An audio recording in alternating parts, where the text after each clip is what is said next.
Хэрэв та энэхүү зохиолыг бүтэн хуулбараар сонсохыг хүсвэл M-Book аппликейшнээр сонсоорой.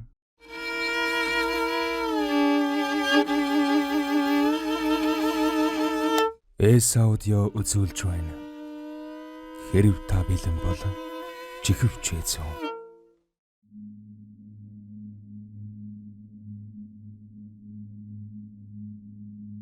Зохиолыг бичсэн Trinity. Дуу оруулсан Б. Оргилволд. Найз.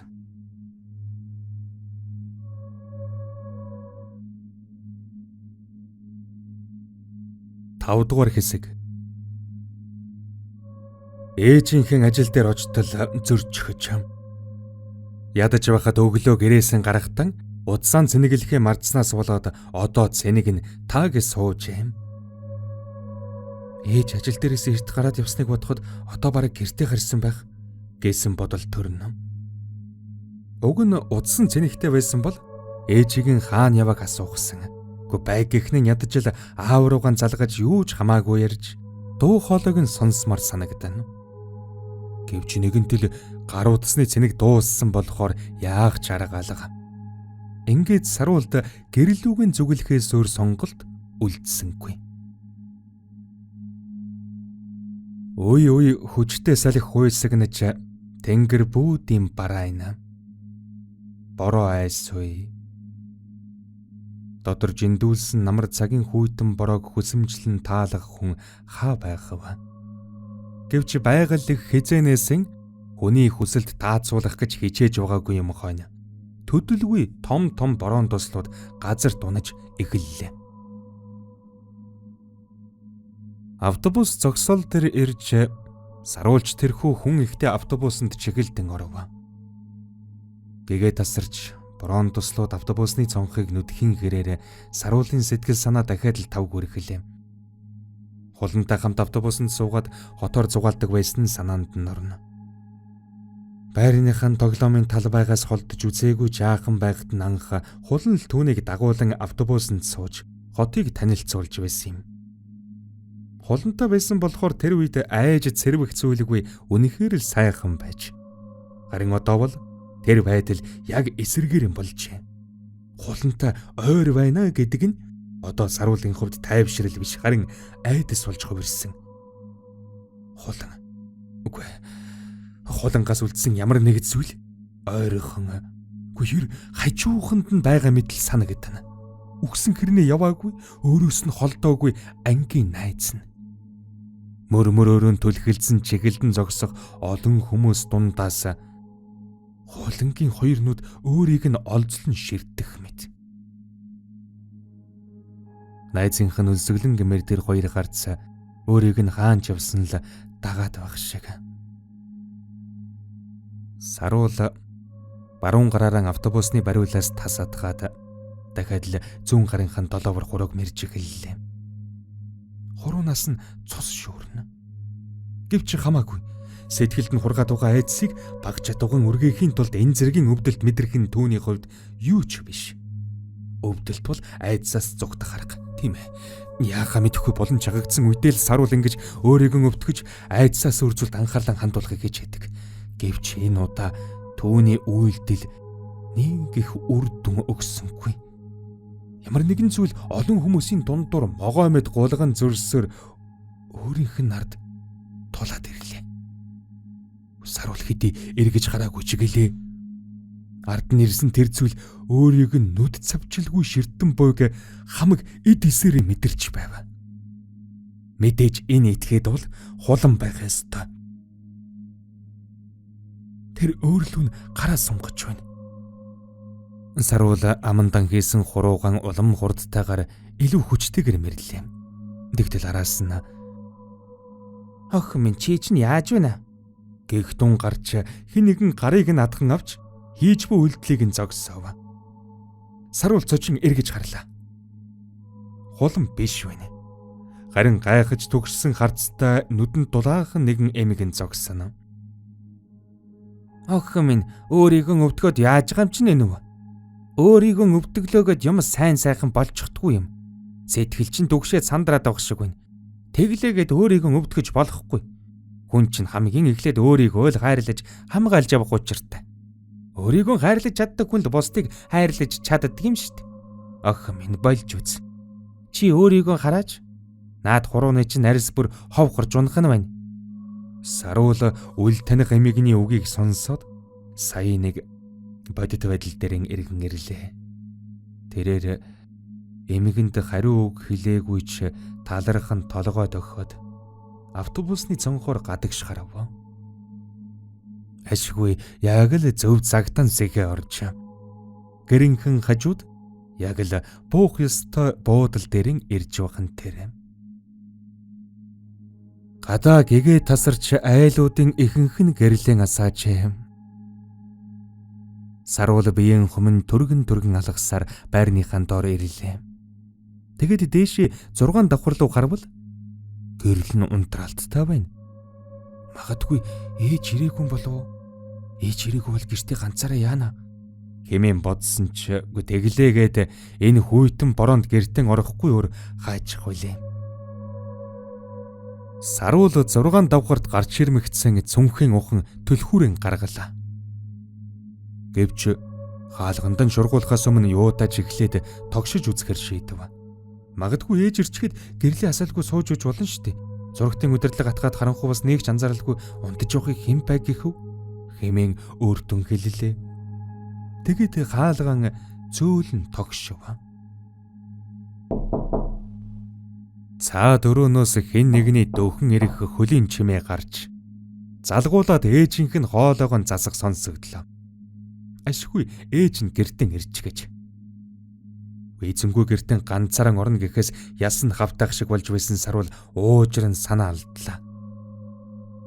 Тэгтэл ээж нь хаалганы цаан тулж ирчихэд чих тавин чагнаад байна. Тэгснэн хинбэ хэмээн их л болгоомжсон өнгөөр асуух нь нэг л хачирхалтай. Охин нь байна ээж. Саруул байна. Саруул ингэж хэлчихэд үүд нэгдхийг хүлээв. Гэвч ээж нь түүний төсөөлж байсан шиг хаалгаан тайлсангүй.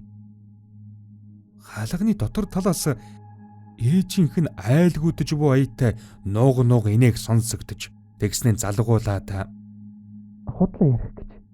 Чи миний охин биш. Миний охин яг одоо надтай хамт гэртээ байна. Хэмээн хачин чихтэй өнгөөр хэлхэн сонсдов. Ээж та юу яриад байгаа юм бэ? Би л үстэй. Хаалга тайлал та. Яв чи мөн худалч. Хинч байлаа гэсэн чи яв. Миний охин гэртээ байгаа. Би чамаа гэртээ оруулахгүй. Ээж яагаад байгаа юм бэ? Хаалга нээлтээ. Хаалганы дотор талаас ээжийнх нь бүдэгхэн энех чимээ дуулцсаар. Саруул өөрийн ирэхгүй айгууцж хоошо хоёр алхам ухарлаа. Гэтэл яг энэ үед түгжээ доржигнэн дуугарсаар хаалга нэгдэв. Инээс нь төрхтөө ээж нь өөрлөн нүд завчилгүй ширтэн. Саруул хідэн хором яахаа мэдэхгүй зогсон байснаа ээж хэмээн амандан шивнэлээ. За илүү наана зогсоод үлгүй хурдхан орооч. Ээж та зүгээр үү? Та яагаад байгаа юм бэ? Зүгээр. Гадаа бороотой байна. Даарсан бицтэй. Хүн зүгээр тоглож явах чинь аль хурдхан ор. Ээж нь хизээч ийм зүйлээр ингэж тоглож байгаагүй сайн мэдэх Саруула хэдэн хором яахаа мэдэхгүй таг гөлрөн зогсов. Гэвч эцсийн эцэст гэртэн орлоо. Түүнийг ормогц ээж нь галын өрөө рүүгэн явж ороод хоолны мах хэрчиж эхлэв.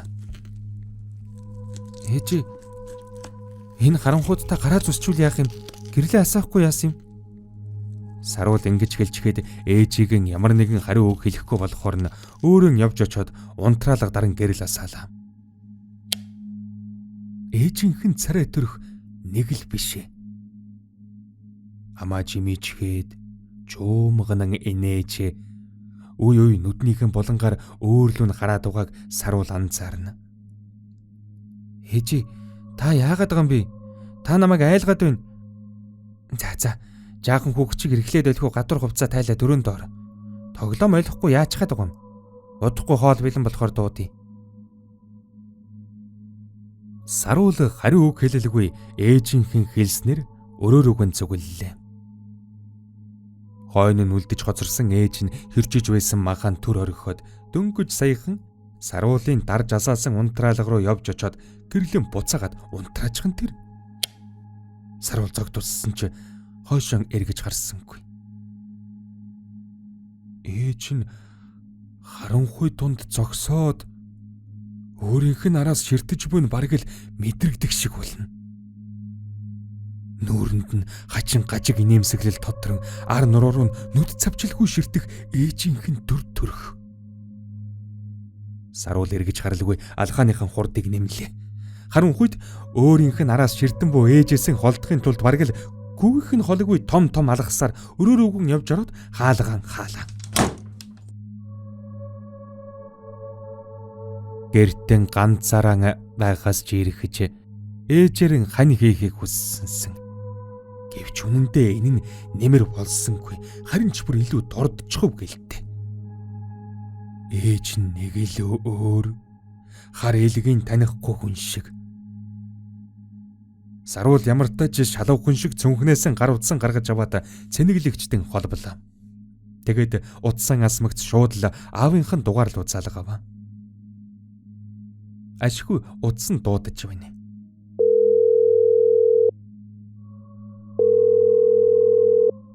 Сайн уу охин минь? Сайн уу аава? За. Гэрээр сони юу байна та? Аав нь хэдэн өдөр ярьж амжсангүй. Сонин ч юу байх вэ? Гэхдээ их л юм болоод байна. Та хизээ ирэх вэ? Аав нь бараг л гэрийнхээ гадаа ирчгээд байна та. Одоо нэг удахгүй гэртээ орлоо. Миний охин аавдаа юу захих юм? Та хотод ирчихээ юу? Тийм ээ, ирж гисэн. Гинт юм бэлэг? Ашгүй дээ аава. Ямар ч захихан байхгүй. Таал байгаад болно. Би жаахан айгаад. Ээж нь гэртээ байгаа биз дээ. Бага. Гэхдээ ээж Яасан? Ээж нь зүгээр үү? юу зүгээр. За аава хурдхан гэртээ ороод ир. Таныг зөндөө их саналаа. Удас тасарлаа. Аав ирж байна гэж ээждэн хэлэх гэснээр боллоо. Ээж нь нэг л биш. Тэр галын өрөөндөө дуу аялан мах хэржсээр байна. Гэхдээ ягаад ч юм гэрлэн асаахгүй байгаа нь цаанаа л нэг ёрын. Гэрэл цагилгаан тасраагүй байхад харанхуй өрөөнд мах хэржээ зогсож